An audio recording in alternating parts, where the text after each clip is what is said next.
আইন নিয়ে অনেক পড়াশোনা করা এক ব্যক্তি এসেছেন শ্রী শ্রী ঠাকুরের কাছে তার ব্যক্তিগত সমস্যা নিয়ে।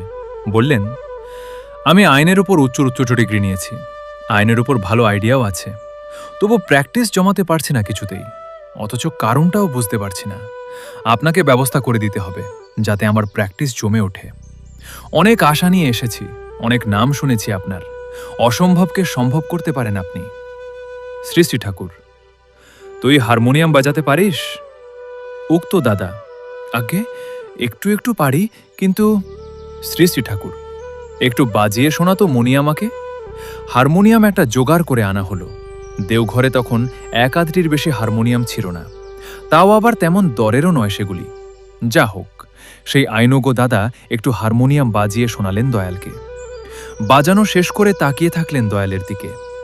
শ্রী শ্রী ঠাকুর, বাজিয়েছিস ভালোই, তবে আরও ভালো হতো যদি হারমোনিয়ামটা আরও ভালো হতো। তুই হারমোনিয়াম সারাতে পারিস? উক্ত দাদা, আজ্ঞে না, তবে কলকাতায় দোকানে দিলে তারাই তো সারিয়ে দেবে। শ্রী শ্রী ঠাকুর, এই হারমোনিয়ামটাকে এমনভাবে সারিয়ে নিয়ে আয় যাতে এর স্কেলটাও চেঞ্জ হয়ে যায়। পারবি না? উত্ত দাদা, তা পারবো বোধ হয়, কিন্তু আমার প্র্যাকটিসের ব্যাপারটা। শ্রী শ্রী ঠাকুর, তুই হারমোনিয়াটা ভালো করে সারিয়ে এনে আমাকে ভালো করে বাজিয়ে শোনাবি তো মনি? দাদা বুঝলেন সহজে তার কাজ হবে না। প্রথমে হারমোনিয়াম বাজিয়ে শ্রী শ্রী ঠাকুরকে খুশি করতে হবে, তারপর তার দয়া হলে তার সমস্যার সমাধানের ব্যাপারে ভাববেন। মনে কিন্তু দৃঢ় বিশ্বাস হল যে তার দ্বারাই তার উদ্দেশ্য সিদ্ধ হবে। প্রণাম করে বিদায় নিলেন তিনি।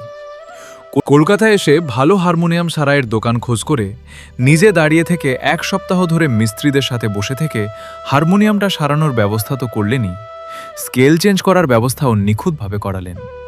পুরানো এবং প্রায় অচল হয়ে যাওয়া হারমোনিয়ামটিকে নতুন রূপদান করে আবার ফিরে এলেন তিনি শ্রী শ্রী ঠাকুরের সন্নিধানে। তাকে এবং প্রায় নতুন রূপে হারমোনিয়ামটিকে দেখে তিনি খুশিতে ভরপুর হলেন। বাজাতে বলে গড়গড়া টানতে লাগলেন হাস্যদীপ্ত মুখে। দাদাও উৎসাহিত হয়ে বাজাতে লাগলেন। বাজনা শেষ হলে আরও এরকম দুটো হারমোনিয়াম আনতে বললেন দাদাকে। ভালো করে দেখে শুনে আনতে বললেন। দাদাটি আনন্দিত মনে বিদায় নিলেন। কলকাতায় এসে এবার ভালো করে দেখে শুনে হারমোনিয়ামের ব্যাপারে সমস্ত রকম খবর তন্ন তন্ন করে খোঁজ নিয়ে নিজে বসে থেকে দুটো হারমোনিয়াম শ্রী শ্রী ঠাকুরের জন্য নিয়ে গেলেন দেওঘরে। বড়াল বাংলোর শুভ্র সজ্জায় উপবিষ্ট তিনি। হারমোনিয়াম দুটো দেখে খুব খুশি হলেন তিনি। গড়গড়ার নলটা প্যারিদার হাতে দিয়ে তাকে বললেন, তুই নিজে ভালো মিস্ত্রি দিয়ে হারমোনিয়াম তৈরি করে দোকান দে না একটা। দয়ালের মুখে হাসির দীপ্তি।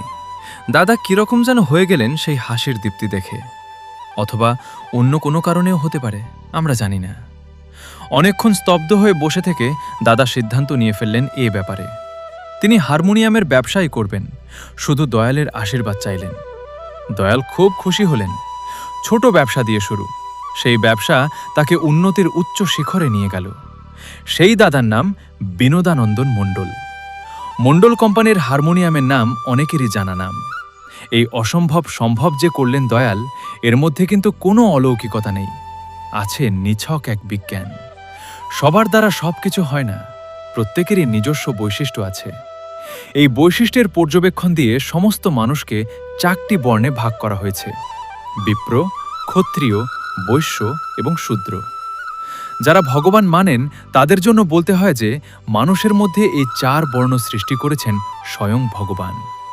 আর যারা প্রকৃতিকে বিশ্বাস করেন তাদের জন্য বলতে হয় এটা প্রকৃতির বিধান। এই দাদাটির মধ্যে বৈশ্যের বৈশিষ্ট্য গুচ্ছ ছিল। যিনি তা বোঝেন তিনি তা ধরতে পারেন, তাকে সেই দিকে তিনি পরিচালিত করেন, তাই তাঁকে বলা হয় বৈশিষ্ট্যপালী।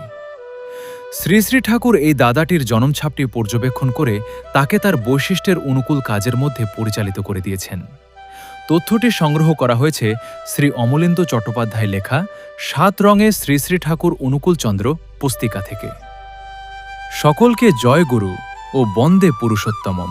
এই ভিডিওটি যদি আপনাদের ভালো লাগে তবে লাইক, শেয়ার, কমেন্টস করবেন এবং সাবস্ক্রাইব করে এই চ্যানেলের সাথে থাকবেন।